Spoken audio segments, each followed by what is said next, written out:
વરસતા વરસાદની આ સિઝનમાં આજે આપણે બનાવીશું ખંભાતના ફેમસ સૂકા ભજીયા, જે 1 મહિના સુધી સારા રહે છે। આ ભજીયાનો મસાલો જ ખાસ છે, તો ધાણા, વરિયાળી અને મરીને થોડા ઘણા શેકી લીધા પછી એમાં સાથે તલને ઉમેરીને પણ શેકી લઈશું અને શેકાઈ જાય પછી એને આપણે અધકચરા વાટી લઈશું। સાથે બીજા ખાસ ઇન્ગ્રીડિયન્ટમાં છે લવિંગ અને તજ, એ તો ખાસ ઉમેરવાના, એને પણ વાટી લઈશું।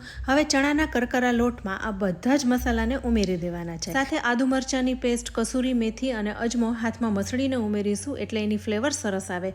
બધા જ ઇન્ગ્રીડિયન્ટનું માપ કેપ્શનમાં આપેલું છે।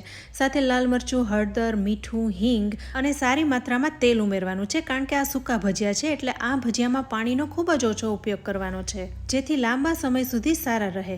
હવે લોટ બંધાઈ ગયો છે તો નાના નાના લુવા બનાવીને અનઇવન શેપ આપી દેવાનો છે।